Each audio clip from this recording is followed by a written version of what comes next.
नमस्कार दोस्तों, इस चैनल पर हम एनसीईआरटी की क्लास 9 से लेकर 12 तक को कवर कराएंगे। जो सब्जेक्ट होगा एसएसटी होगा। एसएसटी में इकोनॉमिक्स, पॉलिटी, हिस्ट्री, ज्योग्राफी, और कोशिश करेंगे कि एनवायरनमेंट को भी हम कवर करें। हालांकि एनवायरनमेंट का अलग से सेपरेट से कोई बुक नहीं है, लेकिन हम कोशिश करेंगे कि एनवायरनमेंट भी कवर करें। जो आइए देखिए, इसमें जो हम पढ़ाने वाले हैं एनसीईआरटी क्लास 9 to 12। सब्जेक्ट होगा एसएसटी, जिसमें शामिल है पॉलिटी, हिस्ट्री, जियोग्राफी,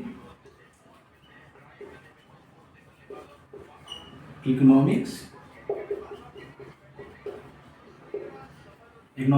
और हम कोशिश करेंगे कि एनवायरनमेंट को भी हम कवर करें। एनवायरनमेंट एंड इकोलॉजी,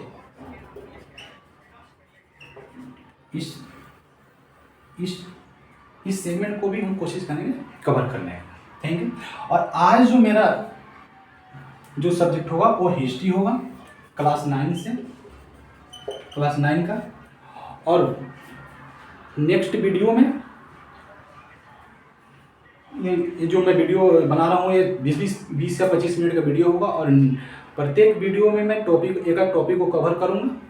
और इसी तरह से 9th क्लास के बाद मैं 10th क्लास का हिस्ट्री पढ़ाऊँगा, 10th क्लास के बाद 11th क्लास का पढ़ाऊँगा, 11th क्लास के बाद 12th क्लास का पढ़ाऊँगा।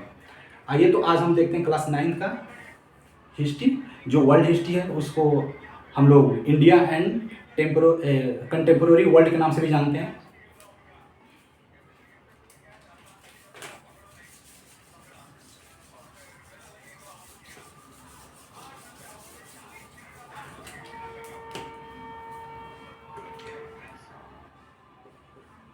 एनसीईआरटी क्लास 9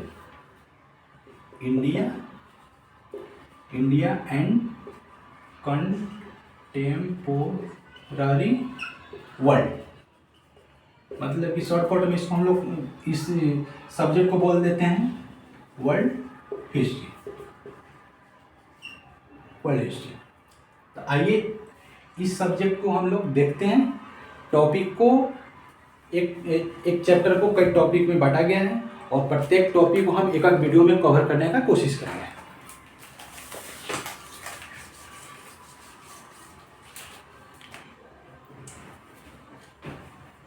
पहला टॉपिक होगा चैप्टर होगा द फ्रेंच रेवोल्यूशन।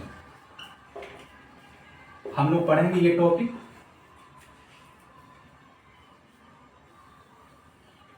फ्रेंच, इस टॉपिक को हम लोग कवर करने वाले हैं यार, मतलब कि इस चैप्टर के एक टॉपिक को कवर करेंगे। आइए इसको हम सब डिवाइड में बांट कर देखते हैं। इसमें हम लोग क्या क्या पढ़ेंगे। इसमें हम लोग पढ़ेंगे,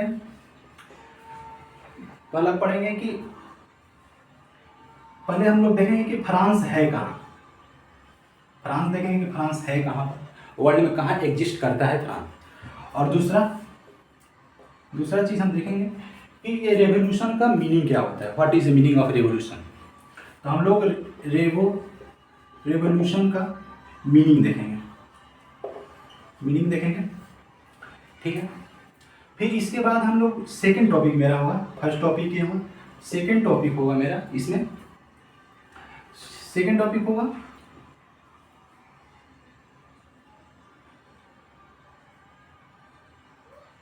द स्टेटस बिफोर रिवॉल्यूशन। कहने का मतलब है कि रिवॉल्यूशन से पहले क्या अवस्था था, क्या स्थिति थी, स्टेटस क्या था। आज हम लोग इसी टॉपिक को कवर करेंगे। बाकी हम और टॉपिक बता देते हैं कौन कौन से इस चैनल पर पढ़ने वाले हैं हम लोग। और थर्ड टॉपिक होगा causes of revolution. Causes of revolution. इसमें हम लोग काउजेज पढ़ेंगे, इसको हम लोग दो पार्ट में बांट कर पढ़ेंगे, fundamental causes and contemporary causes. ठीक है, तो इसको जिस दिन पढ़ेंगे इसको अच्छा से बताएंगे, और ये जो आज पढ़ेंगे इसको बताएंगे। और मेरा फोर्थ टॉपिक जो होगा वो होगा stages of revolution. Stages of revolution, इसमें हम देखेंगे पहला स्टेज में देखेंगे हम लोग declaration of right the citizens and man, ऐसे कुछ करके टॉपिक है, वो हम लोग देखेंगे इसमें। और पहला स्टेज जो होगा वो 1789 से 1792 तक होगा, पहला फेज। और दूसरा फेज हम लोग देखेंगे, इसमें दूसरा फेज में देखेंगे जैकोबिन देखते हैं, रोबेस्पियर देखते हैं, तो इसमें हम लोग कवर कर लेंगे मोनार्क और रिपब्लिक का कॉन्ट्राडिक्शन। तो ये जो फेज आएगा 1792 टू 1795 आएगा। ठीक, ये भी देखेंगे कि इसमें कैसे जो गवर्नमेंट थी वो मोस्ट ऑफ स्टेज पर फेल्यूर थी, तो उसको हम लोग देखेंगे 1795 टू से 1799 तक। और जो फोर्थ फेज होगा वो नेपोलियन का फेज होगा, और नेपोलियन के बारे में और नेपोलियन कोड के बारे में हम लोग इसमें पढ़ेंगे 1790 से 1815 तक। ठीक है, ये 4 टॉपिक हो गए। और हम 5वां टॉपिक जो पढ़ेंगे उसमें पढ़ेंगे इम्पैक्ट। इम्पैक्ट को हम लोग टू कंटेक्स्ट में बांट कर पढ़ेंगे। एक होगा वर्ल्ड और दूसरा होगा इंडिया, क्योंकि उस समय जब ये रेवोल्यूशन स्टार्ट हुआ था उस समय इंडिया में नेशनल मूवमेंट भी चल रहा था, तो हम लोग नेशनल मूवमेंट पर इसका इम्पैक्ट पढ़ेंगे। ठीक है, और जो मेरा 5th टॉपिक होगा वो होगा कि इस रेवोल्यूशन का ऑब्जेक्टिव्स क्या थे, आखिर क्यों रेवोल्यूशन हुआ था। ठीक है, और किस लिए हुआ था, क्यों तो यहाँ हम बता देंगे क्यों हुआ था, और ये मतलब किस लिए हुआ था, ये मतलब ऑब्जेक्टिव क्या, व्हाट इज ऑब्जेक्टिव। तो ऑब्जेक्टिव देखेंगे हम लोग, ऑब्जेक्टिव्स देखेंगे, जैसे हम लोग सुनते हैं ना, चाहे पढ़ते भी हैं इक्वालिटी, फ्रेटर्निटी और लिबर्टी के बारे में, तो यहाँ पर हम लोग कवर करेंगे और देखेंगे कि कितना उसमें सफल हुआ ये रेवोल्यूशन, कितना नहीं हुआ, उसका लिमिटेशन भी यहाँ हम लोग कवर करेंगे। ठीक है, और एक 6ठा टॉपिक होगा नेचर ऑफ रेवोल्यूशन।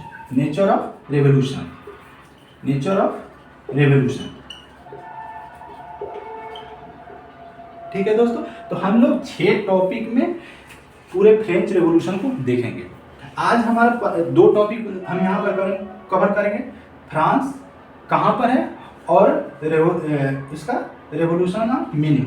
ठीक है, मीनिंग ऑफ रेवोल्यूशन सॉरी, और द स्टेटस बिफोर रेवोल्यूशन, ये 2 टॉपिक हम लोग कवर करेंगे।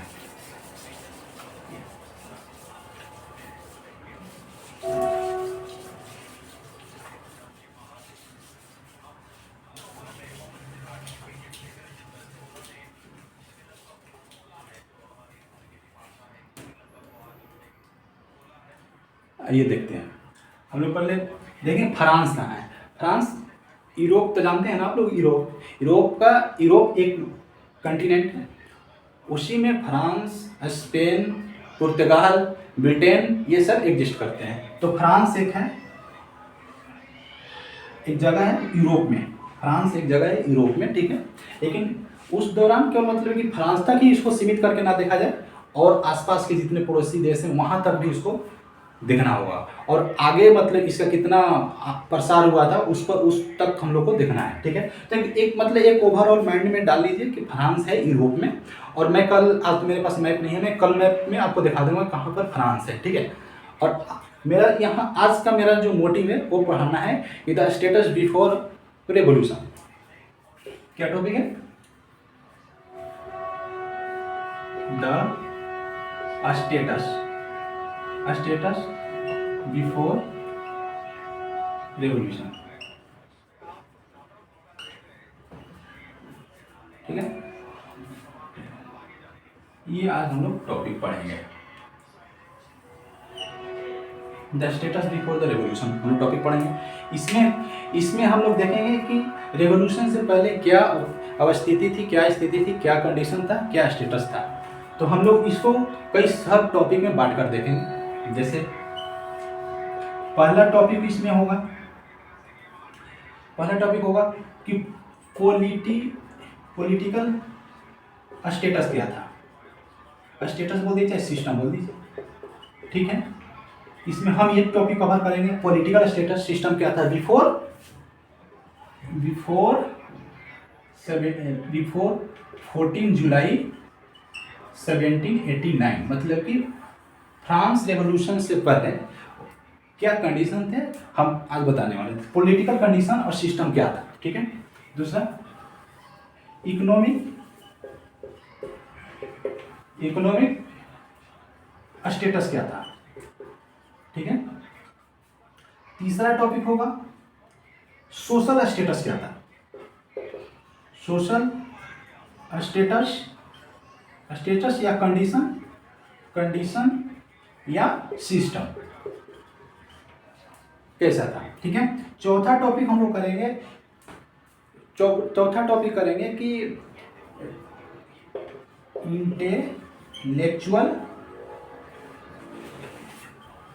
इंटेलेक्चुअल सिचुएशन क्या था। चाहे इसको इस तरह भी बोलते हैं, स्पिरिट ऑफ एरा। ये टॉपिक हम लोग करेंगे कि उस समय बौद्धिक जगत में क्या चल रहा था, इंटेलेक्चुअल सिचुएशन क्या था, इंटेलेक्चुअल स्टेटस क्या था, उस समय बौद्धिक जगत में क्या चल रहा था। तो हम लोग एक एक करके इसको कवर करेंगे। आइए देखते हैं। पहले हम लोग करेंगे, इससे पहले कवर करने से पहले मैं रेवोल्यूशन का मीनिंग बता देता हूँ, ठीक है।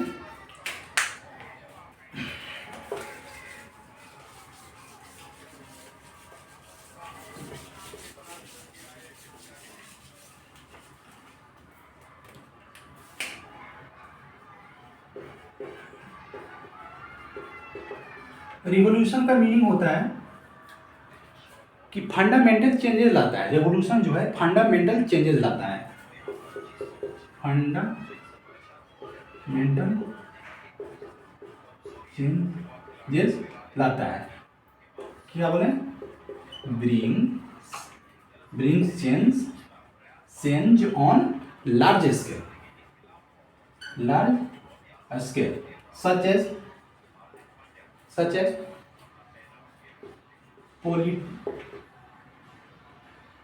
पॉलिटिकल देखेंगे। पॉलिटी में क्या लाएगा, वो मोनार्क के जगह डेमोक्रेसी को बात करेगा। मोनार्क के स्थान मोनार्क को रिप्लेस करके डेमोक्रेसी लाना चाहेगा, रिपब्लिक लाना चाहेगा, डेमोक्रेसी बुलाएगा, रिपब्लिक लाना चाहेगा। मोनार्क के रिप्लेस रिपब्लिक। मोनार्क और रिपब्लिक में डिफरेंस जानते हैं ना। मोनार्क होता है वो राजा, किंग डिस्पोटिक होता है, उस पर किसी तरह का किसी का बंदिश नहीं होता है, वो निरंकुश होता है। और रिपब्लिक जो होता है, जो किंग होता है, वो इलेक्टेड होता है, आम लोगों को, सिटीजन के द्वारा इलेक्टेड होता है, ठीक है। तो पॉलिटी में हो गया। और क्या है, क्या बोलते हैं, प्रिविलेज के जगह क्या लाता है, प्रिविलेज की जगह लाता है क्या, इक्वालिटी, विशेषाधिकार का अंत चाहता है और इक्वालिटी लाता है, ठीक है। और जो होता है कि लिबर्टी लाता है, क्या बोलते हैं, दास्ता की जगह आज़ादी लाने को बल देता है, तो उसी को बोलते हैं ऐसे। और इकोनॉमी में देख लेते हैं।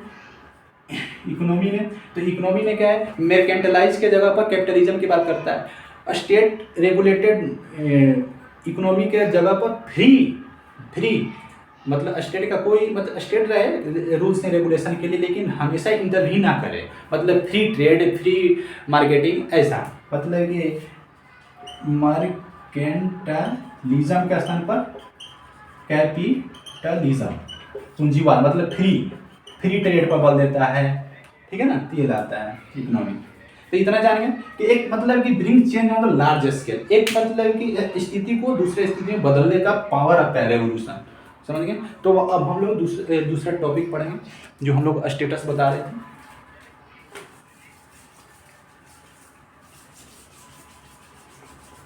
आइए हम लोग देखते हैं। हम लोग देखेंगे पहला स्टेटस बिफोर 14 जुलाई 1789, ठीक है। बिफोर 14 जुलाई 1789। हम देखेंगे पॉलिटिकल स्टेटस क्या था। पॉलिटिकल स्टेटस, ठीक है, पॉलिटिकल स्टेटस क्या था, क्या रन कर रहा था, ठीक है। तो पॉलिटिकल स्टेटस में क्या था कि उस समय जो था 1789 से पहले, 1789 से पहले जो डेस्पोटिक था, पॉलिटिकल सिस्टम क्या था, डेस्पोटिक आर्बिट्ररी था, ठीक है।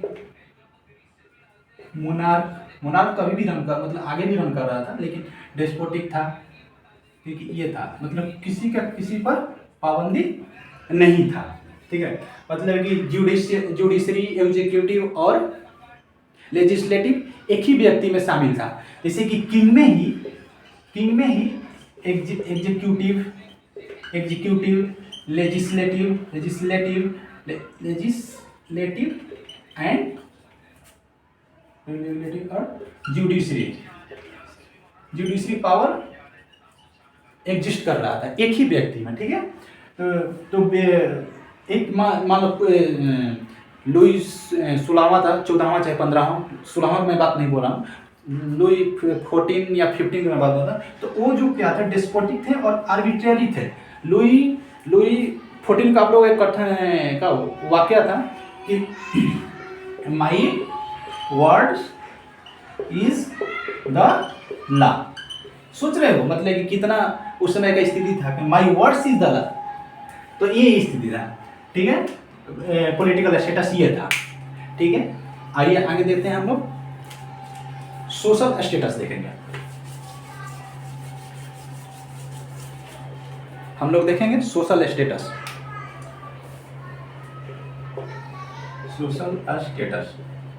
सोशल स्टेटस को हम लोग देखते हैं, इसको 2-3 पार्ट में बात कर हम लोग देखते हैं। पहला पार्ट हम लोग देखेंगे, हम लोग एलीट क्लास को हम लोग देखते हैं, और एक देखते हैं कॉमन पीपल। एलीट क्लास में क्या कहा जाएगा, इसको चर्च, जो कि क्लास 9 के एनसीईआरटी में जो एक वर्ड्स है, क्लर्जी, जो पादरियों का समूह था, हिंदी में आप लोग समझे पादरियों का समूह था, ठीक है, चर्च। और दूसरा जो एलिट में था वो था फ्यूडलिस्ट समझते ना, फ्यूडलिस्ट मैं बताऊंगा मीनिंग। फ्यूडलिस्ट ये जो था, इसको एनसीईआरटी ने हाँ फ्यूडलिस्ट था, ठीक है, जिसको एनसीईआरटी में नोबिलिटी वर्ड्स दिया गया है, नोबिलिटी वर्ड्स नाम दिया गया था, ठीक है, नोबिलिटी। और ये हो गया। और कॉमन पीपुल में क्या थे, पीजेंट्स थे, जिसको लोग फार्मर भी बोलते हैं, फार्मर्स। और दूसरा क्या था, वर्किंग क्लास था। और तीसरा जो था वो था मिडिल क्लास, ठीक है। तो आइए हम इसको देखते हैं कि ये इनों के क्या प्रिविलेज थे और ये कौन से डिप्राइव्ड है, कौन से प्रिविलेज थे। तो ये जो सेक्शन था ना, एलीट क्लास, ये पूरी तरह से प्रिविलेज था, ठीक है।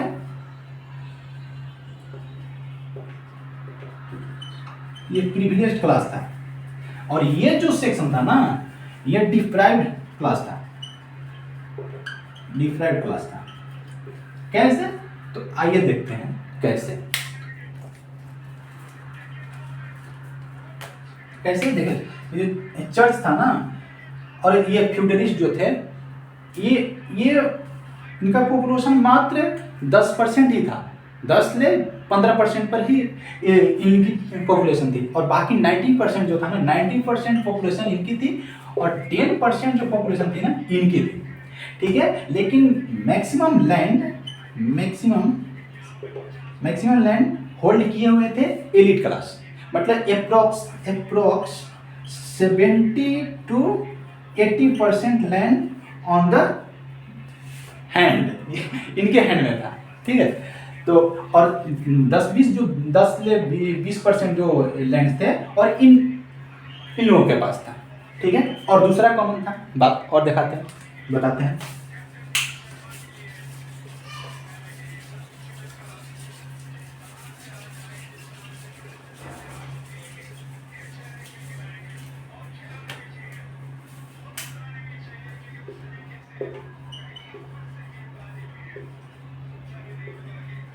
क्लर्जी या चर्च बोल दिए इसको, चर्च, और इसको बोल दिए फ्यूडालिस्ट, और इसको एक और वर्ड बोल देते हैं हम लोग, नोबिलिटी, ठीक है। तो ये जो सेक्शन था ना, ये सेक्शन के पास मतलब अप्रॉक्स 70-80% तक लैंड था, और इनका पॉपुलेशन कितना था, मात्र 10 से 15% के आसपास इसमें इनका पॉपुलेशन था, ठीक है, अकॉर्डिंग टू एनसीईआरटी, ठीक है। और दूसरी और एक था कॉमन पीपल, ठीक है, जिसमें वो तीनों सेक्शन थे। तो ठीक है, और इसमें थे middle class, farmer and working class, ठीक है। हाँ, तो ये एलिट क्लास था और ये कॉमन पीपल थे। तो इसमें क्लर्जी या चर्च ग्रुप के शामिल लोग थे, और फेडरलिस्ट और नोबिलिटी लोग शामिल थे इसमें। और मिडिल क्लास था, इसमें फार्मर और पीजेंट्स थे, और वर्किंग क्लास था, ठीक है इसमें। और हम देखते हैं कि ये कई सारे प्रिविलेज से फैसिलिटेट थे, जैसे कि सच है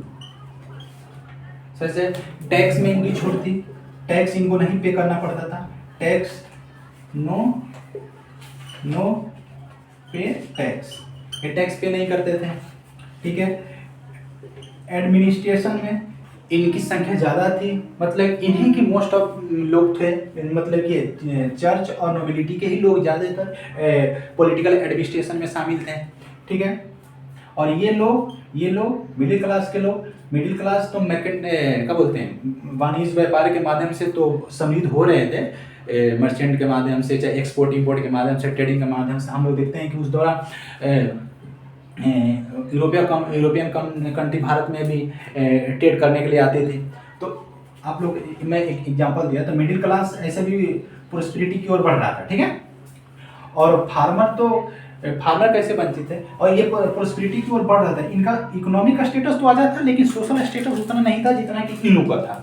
और इन लोग के तुलना में ये मिडिल क्लास कम नहीं था, लेकिन इनका सोशल स्टेटस नहीं था। तो ये सोशल स्टेटस ना होने के चलते ये अपने आप को उपेक्षित महसूस कर रहे थे, अपने आप को वंचित महसूस कर रहे थे। और दूसरी बात और कि मिडिल क्लास जो थे ना, इनको नहीं एडमिनिस्ट्रेशन में जगह था, और ना ही कोई टैक्स ले छूट था। इन पर सरकारें और ये चर्च और नोबिलिटी दोनों इससे टैक्स देना पड़ता था, टैक्स लेते थे मिडिल क्लास ने।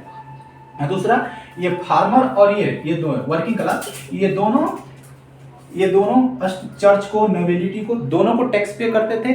इसके अलावा ये लोग स्टेट को भी पे करते थे। तो इनकी स्थिति बहुत, मतलब एक तरह से बदतर थी। कैसे कि इनकी जो जमीनें थी ना, ये इनके पास मात्र 10 से 15 या 20% तक ही जमीन थी, और वो भी मैक्सिमम जो इसमें फार्मर्स थे वो मतलब कि फ्यूडलिस्ट के या नोबिलिटी के ही लैंड पर किसानी करते थे, ठीक है।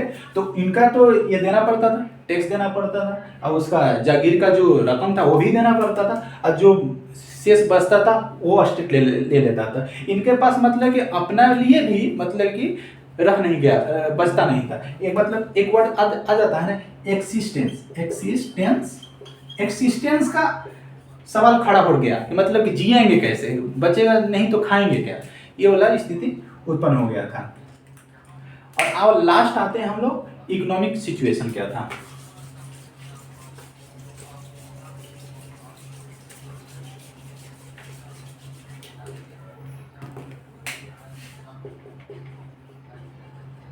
इकोनॉमिक सिचुएशन क्या था।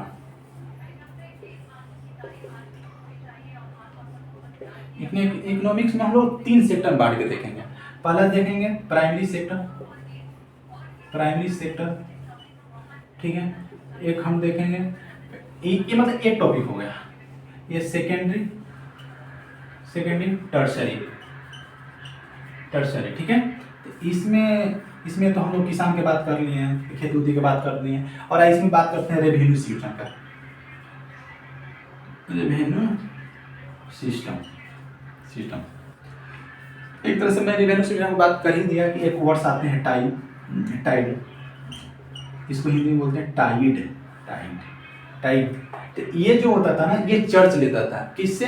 किसानों से लेता था, चाहे आम आदमी से लेता था, कॉमन पीपल से चर्च टैक्स लेते थे। और एक और वर्ड्स आता है टाइन जो होता था ना, वो स्टेट टैक्स लेता था। ये दोनों जो टैक्स है ना, एक तरह से नेचर में डायरेक्ट टैक्स हैं। ये जो डायरेक्ट टैक्स हैं, और इनडायरेक्ट टैक्स भी लगता था, जिससे इन्फ्लेशन भी ज़्यादा बढ़ जाता था, जैसे कि पॉवर्टी वाला आप लोग किस्सा सुने होंगे।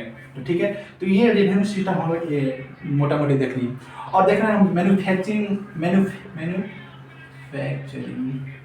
देखिए हम लोग ये भी देख रहे थे कि उस समय इंडस्ट्रियल रेवोल्यूशन जो मतलब कि अभी इमर्ज हो रहा था, बढ़ रहा था आगे की ओर, तो उसका इम्पैक्ट फ्रांस पर भी पड़ा था। तो मैन्युफैक्चरिंग का भी लेवल अच्छा था, तभी तो मैन्युफैक्चरिंग होता था। तो यूरोपियन कंट्री वहाँ मतलब यूरोप में इंडिया की तरफ व्यापार करने जाते थे, अपना सामान लेकर जाते थे बेचने के लिए। तो जाहिर सी बात है, तो मैन्युफैक्चरिंग बढ़ रहा था, मतलब सेकेंडरी सेक्शन बढ़ रहा था, तो मिडिल क्लास का भी प्रोस्पेरिटी बढ़ रहा था। तो मिडिल क्लास भी मतलब कि मजबूत हो रहा था। मैंने पिछला टॉपिक बताया कि इकोनॉमिक कंडीशन तो सही हो रहा था, लेकिन सोशल कंडीशन उसका नहीं था। बहुत सारे सुविधाओं से वंचित, जैसे टैक्स ले, चाहे एडमिनिस्ट्रेशन पावर उनके पास नहीं था। ठीक है, टर्सरी सेक्टर हम देखते हैं एक्सपोर्ट इंपोर्ट हो ही रहा था, एक्सपोर्ट और इंपोर्ट हो रहा था। हाँ, और दूसरा कि ये समय जो था ना, अभी ये एक तरह से फ्री ट्रेड वाला स्थिति नहीं था। फ्री मतलब कि स्टेट पूरी तरह से कंट्रोल इकोनॉमी पर छोड़ दिया, ऐसा नहीं था। अभी जो सिचुएशन था ना, मर्केंटलाइज वाला था। मतलब कि मर्केंटलाइज उसको बोलते हैं कि अभी स्टेट के कंट्रोल में था इकोनॉमी। लुई 14वां, लुई 15वां, लुई 14 और 15 ये बोलते थे कि कौन सा मतलब रोजगार अपनाना है, क्या करना है, कौन सा व्यवसाय करना है, ये पूरी तरह से स्टेट के कंट्रोल में था। और क्या बोलते हैं, टैक्स भी बहुत ज़्यादा था। ठीक है, तो ये नहीं था कि अभी मतलब कि फ्री ट्रेड कर दिया, कैपिटलिज्म आ गया। तो ये सब मैं मोटा मोटी आपको कंडीशन बता दिया कि उस समय कंडीशन क्या था। अब इंटेलेक्चुअल कंडीशन क्या था, मैं ये बताऊंगा आपको।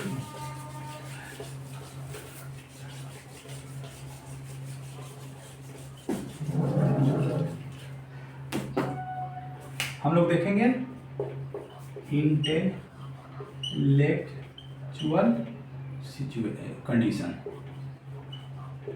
क्या था। ठीक है, ये टर्म है। तो हम लोग देखें, हम लोग जानते हैं कि रेनेसेंस हो चुका था। रेनेसेंस जानते हैं ना आप लोग? रेनेसेंस जो 15 से 17 सेंचुरी में रेनेसेंस हुआ था, पुनर्जागरण हिंदी में बोलते हैं। और एक वर्ड्स आता है इनलाइटमेंट भी हो गया था 17 to 19 सेंचुरी। ठीक है, तो रेनेसेंस और इनलाइटमेंट ने इंटेलेक्चुअल लेवल पर डिस्कोर्स मतलब कि वाद विवाद को जन्म दिया, लॉजिक को बल दिया ज़्यादा। लेकिन उस समय क्या था, अभी भी फ्रांस में, कि फेथ जो था ना, फेथ है, ट्रेडिशन, कन्वेंशन, ये ज़्यादा प्रभावी था। मतलब एक तरह से कहो मिडाइवल एज जैसा स्थिति था। फेथ, ट्रेडिशन, कन्वेंशन था। ठीक ना, मतलब कि चर्च जो कहता था ना, चर्च, उनका लोग आंख मूंद कर विश्वास करते थे। ठीक है, और दूसरी बात कि मतलब कि किसी में वो पावर नहीं था ना कि मतलब चर्च के अगेंस्ट में जाए, चाहे स्टेट के अगेंस्ट में जाए। ठीक है, उस समय स्थिति था। लेकिन इनलाइटमेंट, रेनेसेंस और इनलाइटमेंट ने उस समय लोगों को मानसिक स्तर पर मतलब कि थोड़ा बहुत तैयार भी कर दिया था कि नहीं, जो ऐसी व्यवस्था जो लोगों की लिबर्टी, इक्वालिटी और क्या बोलते हैं, शोषण करे, डिप्रेस करे, उसको हटा देना चाहिए। जैसे कि एक एग्जाम्पल आता है मैं एग्जाम्पल के माध्यम से बता देता हूँ। उस समय स्थिति उस जैसे कि लॉक जो है, लॉक एक मतलब एक विद्वान था, प्रबोधन का इंटेलेक्चुअल क्या बोलते हैं, इनलाइटमेंट का उस समय का लीडर था ये सब। तो लॉक जो था ना वो बोला कि ऐसी कोई भी सिस्टम हो कि किसी व्यक्ति की लिबर्टी पर अंकुश लगाती हो, उस सिस्टम को ही हटा देना चाहिए। ये लिबर्टी का पक्षधर था, लिबर्टी का फेवर करता था, ठीक है। तो लिबर्टी का फेवर करता था। अब उस समय स्थिति क्या था फ्रांस में, डेस्पोटिक मोनार्की था, ठीक है ना। डेस्पोटिक था तो पूरी तरह से सत्ता किसमें है, राजा में। लेजिस्लेटिव पावर उसी में है, एग्जीक्यूटिव पावर उसी में है और जुडिशरी पावर उसी में, मतलब किंग ही जो है ना सब कुछ है। लुई 14 ही है ना, 15 है ना, वही सब कुछ है। मैं अभी लुई 16 की बात नहीं कर रहा हूँ, मैं लुई 16 के बाद में बात करूंगा, कल बात करूंगा, ठीक है। तो ये हो गया, लॉक हो गया। जिसे मोंटेस्क्यू के बारे में जानते हैं, मोंटेस्क्यू के बारे में, वो एक उसकी पुस्तक is the spirit of law, the spirit of law, उसमें वो सेपरेशन ऑफ पावर को बल दिया। सेपरेशन ऑफ पावर का मतलब कहने का मतलब है कि जुडिशरी, एग्जीक्यूटिव और लेजिस्लेटिव किसी एक व्यक्ति में नहीं होना चाहिए। इससे क्या होता है कि डिक्टेटरशिप का बल मिलता है। इसमें सेपरेशन ऑफ पावर को विशेष बल दिया, कहे कि अलग अलग संस्था में एग्जीक्यूटिव पावर होना चाहिए, अलग संस्था में इंस्टीट्यूशन में जुडिशरी पावर होना चाहिए, अलग संस्था में और एग्जीक्यूटिव पावर होना चाहिए, जुडिशरी और लेजिस्लेटिव, ऐसे मतलब 3 संस्था में उसको बांटा, ठीक है। मतलब उस संस्था को बांटने को बल दिया। तो ये सब देखते हैं, ये सब था। और हम लोग एक तरह से स्टेटस के बारे में देख लेंगे कि बिफोर रेवोल्यूशन क्या स्टेटस था, और नेक्स्ट वीडियो में हम लोग देखेंगे काउजेज ऑफ रेवोल्यूशन, ठीक है। Thank you.